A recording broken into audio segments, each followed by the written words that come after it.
नमस्कार मित्रों, जीटी ज्ञान सीरीज में आपका स्वागत है। मैं जतिन उपाध्याय आपको राजस्थान क्लास 6 की बुक का लेसन नंबर 2 का अध्ययन हम करेंगे। फर्स्ट के हम वीडियो पहले भी डाल चुके हैं, आशा है आपने देखी होगी। अगर आपने नहीं देखा है तो उसको प्लीज़ देख लीजिए। देखिए, हमारा जो लेसन है ये है, मैं आपको दिखा देता हूँ बुक में। सेकंड लेसन है, ये है हमारा राजस्थान का इतिहास, क्लास 6।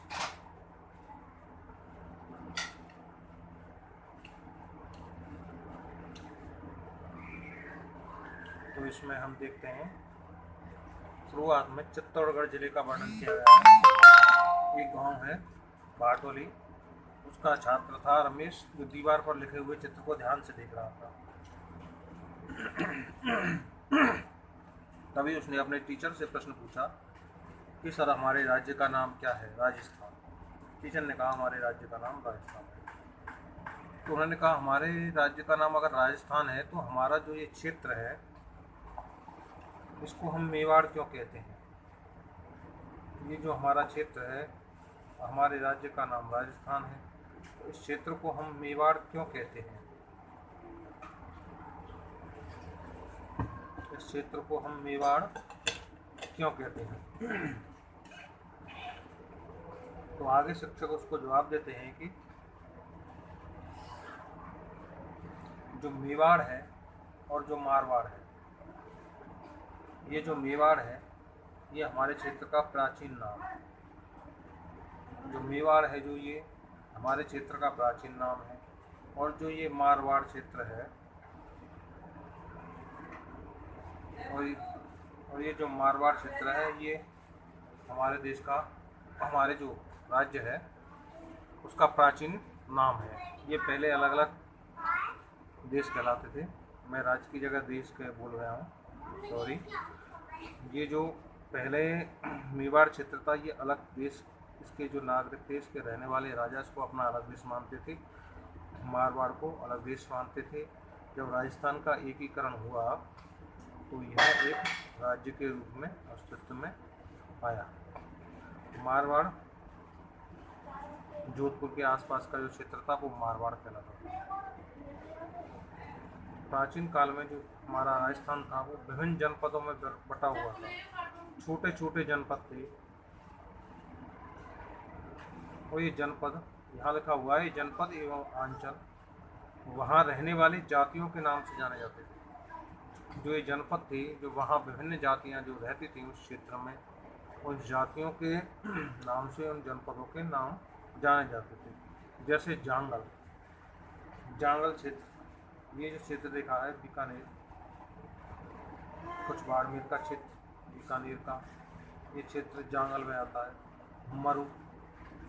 मरु का अंतर जैसलमेर का, और कुछ जोधपुर का क्षेत्र मरु में आता है। मत्स्य, जिसमें राजस्थान के एकीकरण के समय जो अलवर, भरतपुर, धौलपुर जो क्षेत्र थे उसका नाम मत्स्य जनपद के नाम पर रखा गया था। हम देखेंगे कि मरुकांतर के अंतर्गत बीकानेर, नागौर, चूरू, गंगानगर, जैसलमेर एवं बाड़मेर क्षेत्र आता है। मरुकांतर, बीकानेर, नागौर, चूरू, गंगानगर, जैसलमेर और बाड़मेर का क्षेत्र आता है। और जांगल के अंतर्गत बीकानेर, नागौर और जोधपुर का क्षेत्र आता है। इसकी जांगल प्रदेश की राजधानी हरिश्चंद्रपुर थी, नागौर में। मत्स्य जनपद की राजधानी विराटनगर थी। इसमें अलवर, भरतपुर, धौलपुर का क्षेत्र कुछ इधर से यूपी का क्षेत्र भी आता था।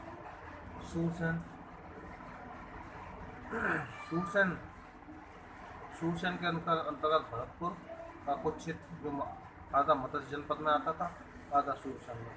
भरतपुर का क्षेत्र आता था, यहाँ पर ये धौलपुर का क्षेत्र, इधर करौली का क्षेत्र, और इसकी जो राजधानी थी वो यूपी में थी, यहाँ पर मथुरा। आगे हम इस लेसन में देखते हैं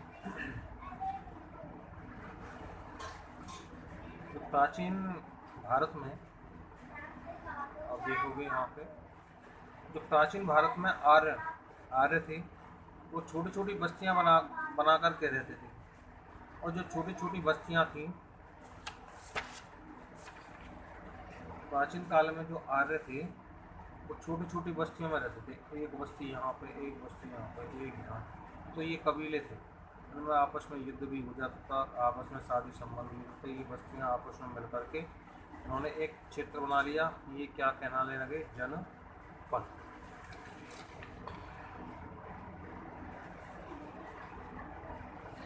भारत की जो महाभारत है एवं संहिता, यहाँ ही देखिए किताब में लिखा था। महाभारत एवं जो संहिता ग्रंथ हैं, इनमें राजस्थान में कई जनपदों का उल्लेख मिलता है। आगे जो हमने बताए थे मरु, मैं इनका डिटेल में आगे बता चुका हूँ। मरु, जांगल, मत्स्य, नक्शा में बताए थे। तो जो मरु जनपद था हमारा, मरु जनपद, ये आर्यों का प्रारंभिक जनपद था। आर्यों का प्रारंभिक जनपद था। अभी मैंने आपको बताया था, इसमें बीकानेर, नागौर, चूरू, गंगानगर, जैसलमेर और बाड़मेर। ये रहे बीकानेर, नागौर, चूरू, गंगानगर, जैसलमेर और बाड़मेर, ये सभी मरु जनपद में आते थे। इसे मरुकांतर भी कहते हैं। आगे देखते हैं हम जांगल। यहाँ देखिए आप, जांगल प्रदेश की डिटेल यहाँ पर दे रखी है। जांगल में वर्तमान में बीकानेर, नागौर, जोधपुर का कुछ हिस्सा आता था। नक्शा में इसे देखें जांगल में हम, तो देखिए ये रहा बीकानेर, नागौर और जोधपुर, इस जगह का कुछ हिस्सा इसमें जनपद में आता था। बीकानेर, नागौर और जोधपुर तक का क्षेत्र इसमें जांगल में आता था। आगे देखते हैं मत्स्य जनपद। यहाँ दे रखा है मत्स्य जनपद ऐसा जनपद है जिसका उल्लेख ऋग्वेद में मिलता है। मत्स्य जनपद का उल्लेख ऋग्वेद में मिलता है। और जो इसकी राजधानी थी वो विराटनगर थी। ये अलवर और जयपुर के मध्य स्थित है। इसका जो वर्णन है, मत्स्य जनपद का वर्णन, चीनी यात्री युआन च्वांग ने भी किया था। आगे देखिए यहाँ पर नक्शे में देखते हैं कि जो मत्स्य जनपद है ये जयपुर और अलवर, जयपुर और अलवर के मध्य, जयपुर और अलवर के मध्य, जयपुर और अलवर के मध्य मत्स्य जनपद है। इसमें अलवर, भरतपुर, धौलपुर, अलवर, भरतपुर का कुछ क्षेत्र, इसमें यहाँ से यूँ मथुरा तक का ये क्षेत्र ये है। ये मत्स्य जनपद सूरसेन के हम यहीं पर देख लेते हैं। भरतपुर, धौलपुर, करौली और मथुरा इसकी राजधानी थी। आगे देखते हैं हम सूरसेन जनपद, बुक के हिसाब से देखें तो ये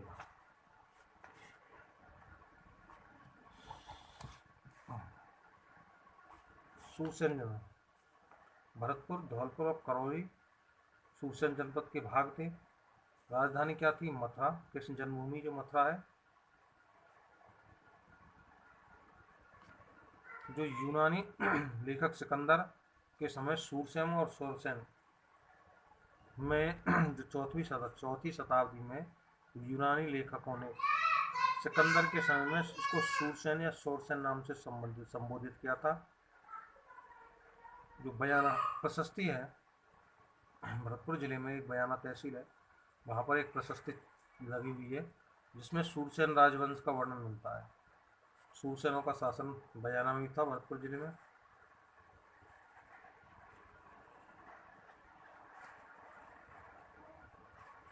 जो पंजाब से कुछ जातियाँ थीं, सिकंदर ने जब आक्रमण किया तो पंजाब और कटक की कुछ जातियाँ राजस्थान में आकर बस गईं और उनके साहस और शौर्य के कारण इसका नाम सूरसेन पड़ गया।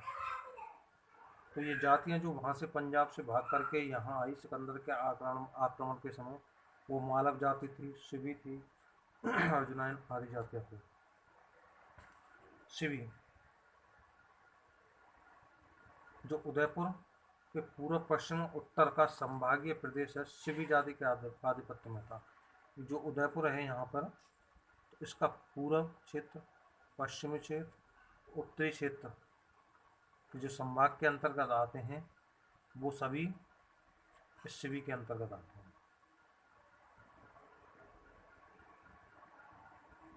तो जो शिवी जनपद की राजधानी हम देखेंगे, शिवी जनपद की जो राजधानी थी वो माध्यमिका थी। माध्यमिका चित्तौड़गढ़ में,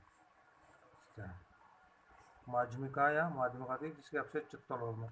माध्यमिका है शिवी जनपद की जो राजधानी। ये क्षेत्र पूर्वी क्षेत्र, उदयपुर का पूर्वी क्षेत्र, उत्तरी क्षेत्र, पश्चिमी क्षेत्र शिवी के अंतर्गत आता था। और इसकी जो राजधानी थी यहाँ पे इसकी जो राजधानी थी वो थी माध्यमिका। माध्यमिका के जो अवशेष हैं वो चित्तौड़गढ़ जिले में मिले हैं। अर्जुनायन,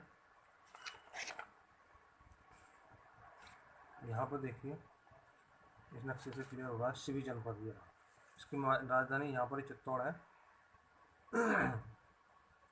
तो माध्यमिका यहाँ पर इसकी राजधानी शिवी की। अर्जुनायन, अर्जुनायन के बारे में हम देखते हैं तो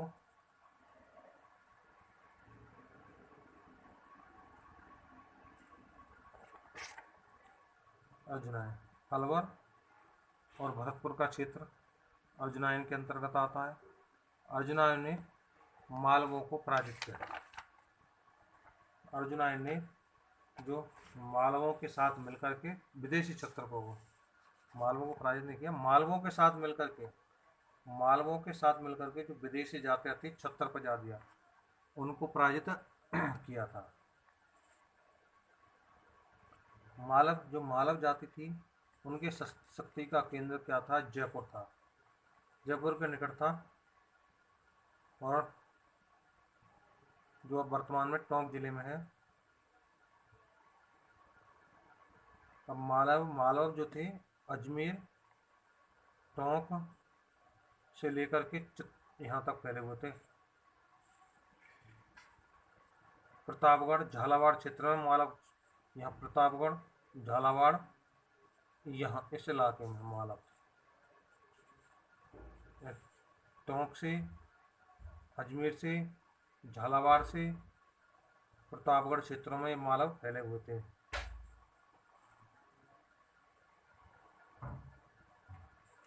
जो मालवों का दिग्विजय का यूप है, मालवों ने जो अपने दिग्विजय का जो यूप स्तंभ लगाया था, अभिलेख था, वो नानसा भीलवाड़ा में है। नानसा भीलवाड़ा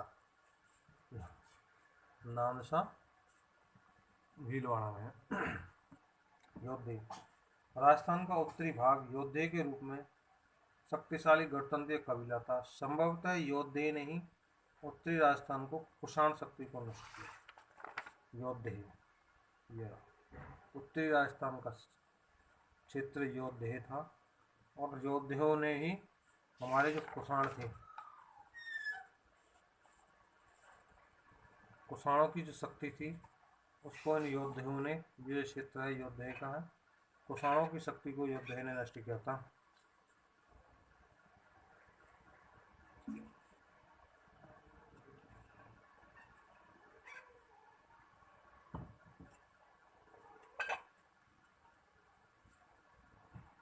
मेवाड़, हम देखते हैं मेवाड़ जो प्राचीन शिवी जनपद था वो बाद में मेवाड़ बन गया। हमने इस पहले नक्शे में दिखाया था। यहाँ पर जो ये शिवी जनपद है वो बाद में गुप्त काल के बाद हुणों के आक्रमण हुए, उसके बाद ये जनपद नष्ट होते गए। इन सब का वर्णन जो बृहत्संहिता ग्रंथ नामक ग्रंथ में है उसमें मिलता है, कैसे शिवियों का पतन हुआ, मारवाड़ मेवाड़ जो जनपद थे का कैसे पतन हुआ। तो फिर इन सब के पतन के बाद, शिवी के पतन के बाद जो बना मेवाड़ बना, जिसमें उदयपुर, चित्तौड़गढ़, प्रतापगढ़, राजसमंद और भीलवाड़ा जिले मेवाड़ क्षेत्र के अंदर थे। उदयपुर, चित्तौड़गढ़, प्रतापगढ़, भीलवाड़ा, राजसमंद मेवाड़ क्षेत्र के थे।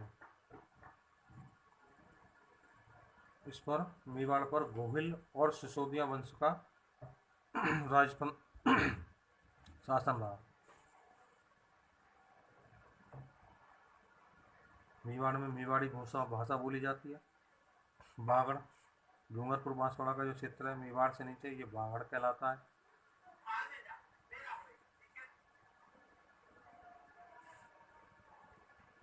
यहाँ की भाषा बागड़ी है, बांगड़ की भाषा बागड़ी। मारवाड़, ये जोधपुर उसके आसपास का क्षेत्र मारवाड़ कहलाता है। यहाँ पर गुर्जर प्रतिहारों को शासन किया।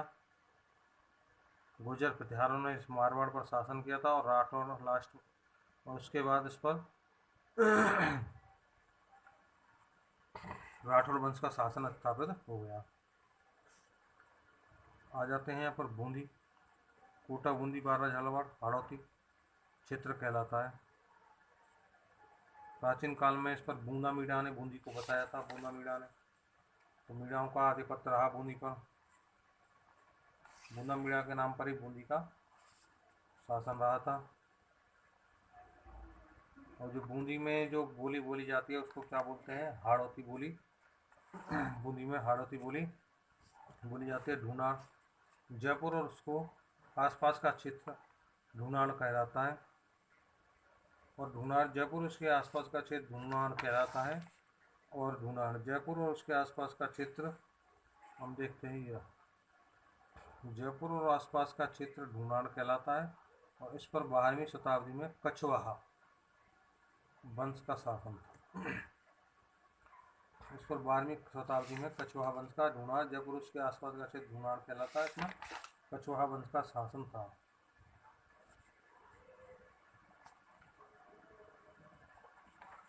ये है यहाँ मेवात, अलवर और भरतपुर में एक क्षेत्र मेवात कहलाता है। यहाँ का मेवात का प्रमुख प्रशासक था हसन खां मेवाती। हसन खां मेवाती, और हसन खां मेवाती ने राणा सांगा के साथ युद्ध में भाग लिया। आप देख सकते हैं किताब में लाइन टू लाइन पढ़ेंगे तो हम, जो बाबर के विरुद्ध युद्ध राणा सांगा ने युद्ध लड़ा था उसमें हसन खां मेवाती ने भाग लिया था। और इसी के हसन खां मेवाती के नाम पर अलवर में एक कॉलोनी भी है, हसन खां नगर। और ये युद्ध में हसन खां जी मारे गए थे। इसके इनके जो अतिरिक्त अन्य क्षेत्र है, जैसलमेर को माड़ के रूप में जाना जाता है। जोधपुर का दक्षिण गुजरातरा, यहाँ पर गुर्जरों का आधिपत्य है इसलिए गुजरातरा। प्रतापगढ़ को काठल। झालावाड़ का जो क्षेत्र है, जैसे बांगड़ और काठल की गंगा किसको बोलते हैं, माहिंदी का। झालावाड़ का क्षेत्र मालवा। चूरू झुंझुनू सीकर का क्षेत्र शेखावाटी, जो चूरू झुंझुनू और सीकर के जो क्षेत्र हैं वो शेखावाटी कहलाते हैं। अजमेर और जो ब्यावर का क्षेत्र है वो मीरवाड़ा, मेवाड़ से लगा हुआ होने के कारण मीरवाड़ा।